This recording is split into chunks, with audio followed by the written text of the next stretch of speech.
Hello everyone, I'm Meteorologist Charlie Ironmonger. Thank you so much for joining me today for your noon news and weather update from the First Alert Desk. Now we do have some news to share with you out of Bertie County regarding the fire that happened last week in Allander. Now, Bertie County Sheriff Tyrone Ruffin says that Walter Blazer was killed in the fire at a home in the 100 block of Harmon Street in Allander last Tuesday.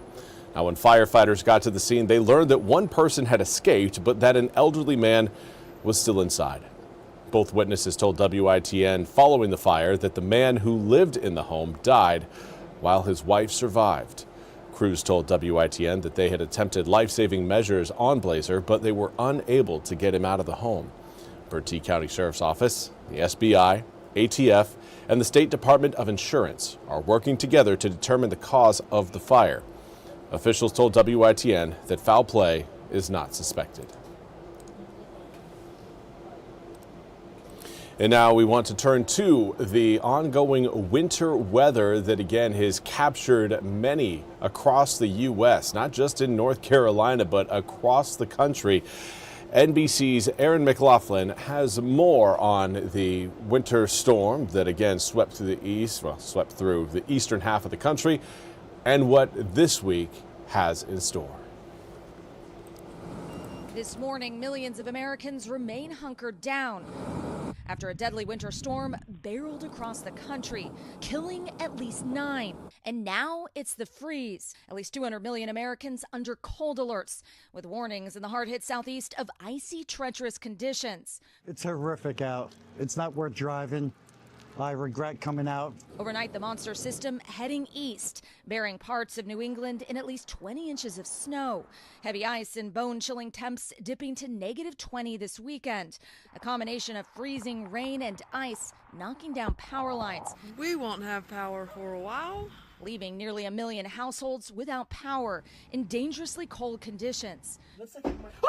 Trees snapping around homes in New Mexico, while sparks flew from ice-coated electric lines in Tennessee.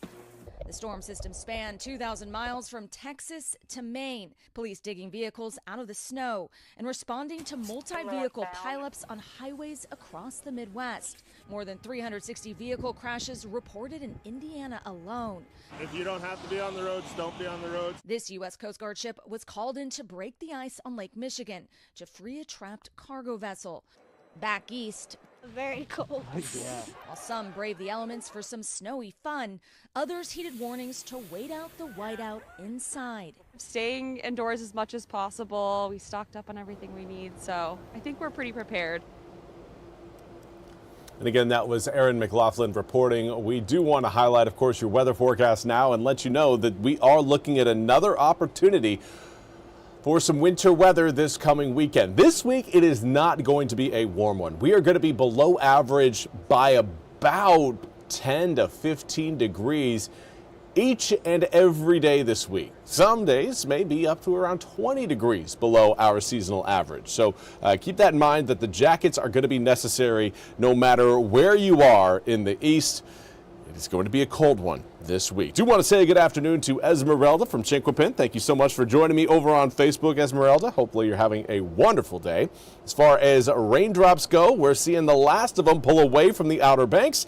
The rest of eastern North Carolina, nice and dry. We will be again seeing a little bit more sunshine over the next few hours. The clouds will slowly start to break apart, but right now the clouds are keeping that sun from warming us up. Currently in the mid to upper 30s across more of our northern communities, where as you head a little bit further south, you're looking more upper 30s, even mixing into the low 40s. We've got 41 degrees in New Bern, 42 in Jacksonville, 43 in Oriental, 44 in Beaufort.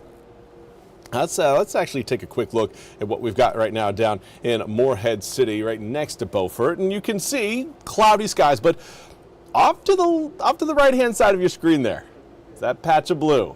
We're going to be seeing more of that over the next few hours. It's going to take some time to again clear all these clouds out, but again, we are looking at decreasing cloud cover over eastern North Carolina over the tail end of today. So let's take a look at your midday planner coming up at 1 p.m. Air temperatures slowly climbing, a little bit more sunshine, but by 2 to 3 p.m., that's when I really think we're going to be seeing the sunshine come out in full. So if the clouds have you down, not to worry, wait a little bit longer. You will be seeing some sunshine later on today. Highs, though, upper 30s to low 40s. It is not going to be a warm day. And notice your winds, northwesterly at around 10 to 15 miles an hour. That means that your high temperature of 40 degrees is actually going to be feeling like about 35 degrees, give or take a degree or two. But that again is jacket weather. You are not going to want to go outside this week without the jacket in hand or over your body. It is going to be cold. In fact, air temperatures dropping down into the 20s by 9 p.m. tonight. And we are going to end up in the teens early on tomorrow morning, starting out at around 14, 15, 16 degrees for inland areas tomorrow. It's going to be a cold, cold start. Of course, we've got even more cold air on the way. Keep your eyes on that area of low pressure you saw near Winnipeg. Moving down over the Great Lakes, that is going to be our next system that provides us with cold air. It will not bring any sort of moisture to eastern North Carolina. We're not looking at any sort of snow threat with that cold air system. But that system is going to get the cold air in place that will potentially lead to some snowflakes coming down as another area of low pressure is expected to form off the coast of really Georgia and South Carolina and help push moisture over that cold air as we head into Saturday and Sunday. It'll all determine how close that low pressure system gets to us to try and determine what exactly we will see. But for those of you, again, who kind of bummed out and missed out on some snowflakes and say you're watching on the north side of the Albemarle Sound, later on this evening, we may have a few snowflakes come down. There's a look at 9 p.m. Obviously, this isn't going to result in any sort of major accumulations, but it still will be cool to see if you are watching around the Albemarle Sound. Those are going to be the areas, again, that have the best chance of maybe catching a few of those light snowflakes. But by Tuesday morning, everything's gone and off the coast. Looking at sunny skies throughout the day tomorrow, but it is going to, again, be a cold, cold day. Highs in the upper 30s coming up for tomorrow, and with the breeze, it's going to feel even colder than that. Wednesday, not a lot changes. We may see a little bit of a shift in the wind direction, but what we will also see is that cold front coming through, knocking Wednesday's temperatures down from the low 40s Wednesday afternoon into the mid 30s for Thursday and potentially even Friday and Saturday. Again, note just how cold we are going to stay. And then when moisture shows up to the party, that's when we get the opportunity for some snowflakes. So that's what we are going to be tracking very closely over this upcoming weekend, where that low pressure system, A, develops, B, tracks, and C, how big is its moisture field? And then I guess you could even throw D in there, is how much warm air is going to surround that low pressure system and how close is it going to get to us? So there are certainly still plenty of questions regarding the moisture content over this upcoming weekend. But what we are confident in is the fact that the cold air will be around. Mid 30s to upper 30s planned for your highs over the weekend. Overnight lows, again, down in the teens and the low 20s. It is going to be a very cold week with an even colder weekend set to cap it all off. Well, that's all we have time for today's noon news and weather update from the First Alert Desk. I want to thank you all so much for joining me.